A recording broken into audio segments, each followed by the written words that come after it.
Приветствую, друзья! Продолжаю разбирать резонансные события в мире и начну с действительно важной и срочной новости из Германии. Коалиционные переговоры между христианскими демократами ХДС и социал-демократической партией Германии СДПГ могут уже находиться на финальной стадии. Это то, чего все так долго ждали. Об этом во вторник сообщила немецкая телекомпания, подчеркнув, что по словам источников, всем, кто сидит за столом переговоров, абсолютно ясно, соглашение должно быть достигнуто быстро. Атмосфера на переговорах напряженная, но конструктивная. Политические силы понимают, что дальнейшее затягивание может только усугубить и усилить нестабильность внутри страны и продлить волну критики как со стороны граждан, так и оппозиции. Заместитель председателя ХДС Михаэль Кречмар, который заявил, что договор между его партией, баварской ХСС и СДПГ планируется окончательно согласовать и подписать в течение ближайших 48-72 часов. Это означает, что ключевые решения по будущему политическому курсу страны будут приняты уже в течение ближайших 2-3 дней. Особенно настаивают на скорейшем подписании соглашения представители социал-демократической партии Германии, которые, по мнению наблюдателей, проявляют большую гибкость в переговорах. Однако внутри ХДС сохраняется напряженность и ощущается давление со стороны партийной базы. Ряд представителей требуют от Фридриха Мерца, чтобы руководство партии обеспечило четкие гарантии выполнения ключевых политических требований. Об этом открыто заявил председатель молодежного крыла ХДС Йоханнес Винкель. Он подчеркнул, цитата, «ХДС не может подписать коалиционное соглашение без изменения политического курса». Такие слова стали своеобразным сигналом тому, что внутри партии далеко не все готовы к компромиссу любой ценой. Йоханнес Винкель также добавил, что многие члены Федерального комитета согласятся на окончательное соглашение только в том случае, если удастся добиться реальных и ощутимых изменений, особенно в таких чувствительных областях, как миграционная политика и стимулирование экономического роста. Я хочу вам, друзья, напомнить, что именно эти темы остаются одними из самых обсуждаемых в немецком обществе. И именно поэтому особенно важно, чтобы они были четко зафиксированы в коалиционных договоренностях. Несмотря на все сложности, генеральный секретарь ХДС Торстен Фрей остается оптимистом. Он выразил уверенность в том, что договор будет заключен в кратчайшие сроки. По его словам, вопрос о том, удастся ли завершить все работы уже к среде, то есть к сегодняшнему дню, зависит от того, какой будет динамика ближайших нескольких часов. При этом он подчеркнул, что в целом существует очень сильное желание достичь соглашения, и это придает участникам процесса дополнительную мотивацию.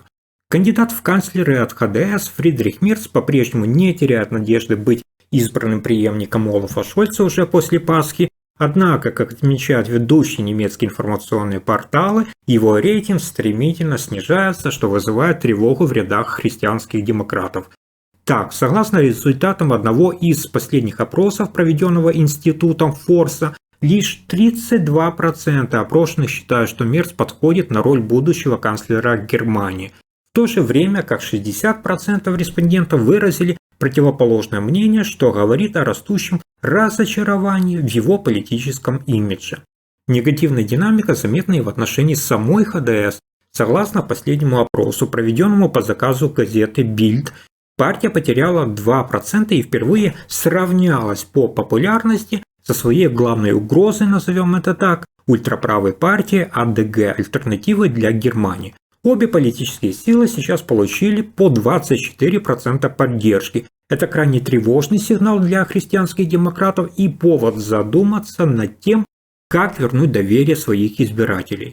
Следующая очень важная новость: в четверг, то есть 10 апреля в Стамбуле, Турция, состоится очередной раунд российско-американских переговоров. Об этом официально объявил во вторник пресс-секретарь Кремля Дмитрий Песков. Он не раскрыл, какие именно темы будут обсуждать представители Владимира Путина и Дональда Трампа, но отметил, что в переговорах примут участие представители российского внешнеполитического ведомства. Песков отказался вдаваться в подробности, оставив в тени как состав делегации, так и содержание повестки. Тем не менее, такое известие само по себе вызвало широкий резонанс, учитывая, как вы понимаете, напряженную международную обстановку и нестабильность на фронтах. Также стало известно, что Кирилл Дмитриев, советник президента России по бизнесу и глава Российского фонда прямых инвестиций, который на прошлой неделе посетил Соединенные Штаты Америки, также подтвердил в воскресенье, что новый раунд переговоров между Москвой и Вашингтоном действительно может состояться на следующей неделе, что теперь и подтверждается уже официальной датой. Я вам напомню, что во время своего визита в Вашингтон Дмитриев провел встречу со специальным представителем президента США Стивом Уиткофом, который уже несколько месяцев участвует в переговорах по возможному прекращению огня в войне между Россией и Украиной. Этот контакт свидетельствует о том, что несмотря на внешнюю жесткость позиций, за кулисами продолжается активное взаимодействие между двумя странами. Предыдущий раунд переговоров между российской и американской делегациями состоялся, как вы помните, в марте 2025 года в Саудовской Аравии и продолжался около 12 часов. В последние месяцы между Дональдом Трампом и Владимиром Путиным уже дважды состоялись телефонные разговоры, что свидетельствует о наметившейся тенденции к восстановлению прямого диалога между лидерами двух государств. Таким образом, друзья, в ближайшее время все-таки может состояться еще один телефонный разговор между Трампом и Владимиром Путиным. Я сразу вам об этом сообщу, поэтому включите сейчас колокольчик и подпишитесь. И еще одна новость, которая напрямую связана со здоровьем Дональда Трампа. В эту пятницу президент Соединенных Штатов Америки Дональд Трамп отправится в военный госпиталь, где пройдет ежегодное рутинное медицинское обследование. Цитата: «Это необходимо сделать», подчеркнул он, добавив при этом, что чувствует себя прекрасно. О своих планах он лично сообщил в своей социальной сети, где написал краткое сообщение. «С радостью сообщаю, что мои давно запланированные медицинские обследования состоятся в пятницу в военном медицинском центре Уолтера Рида», написал Трамп. Это госпиталь, который расположен в пригороде Вашингтона и уже не впервые принимает высокопоставленных политиков США.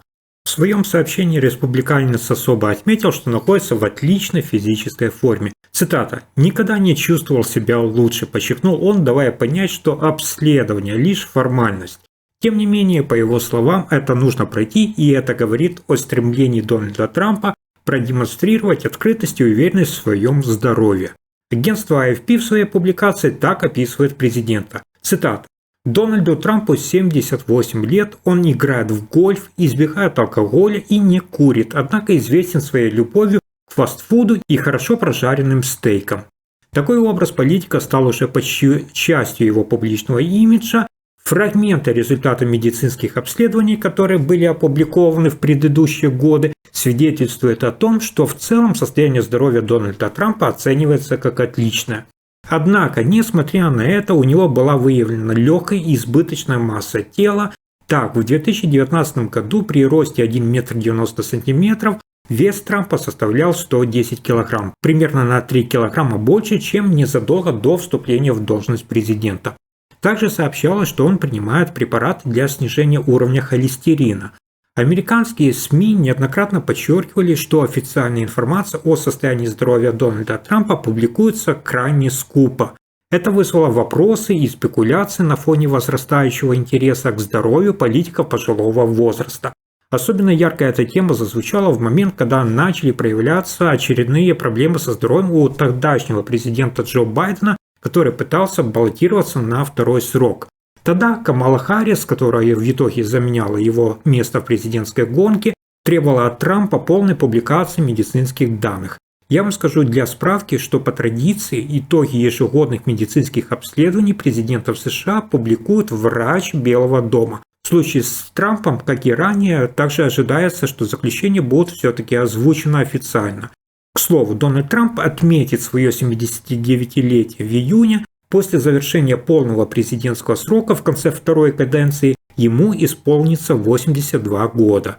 Это сделает его самым возрастным президентом за всю историю Соединенных Штатов Америки. Друзья, а что вы думаете о новой коалиции в Германии? Доверяете ли вы Фридриху Мерцу и как считаете, сколько еще времени, год, два, три, продлятся переговоры, чтобы решить конфликт между Украиной и Россией? Делитесь своими мыслями в комментариях. Если вам понравилось видео, не забудьте поставить лайки и подписаться, чтобы не пропустить свежие выпуски. До встречи и хороших вам новостей!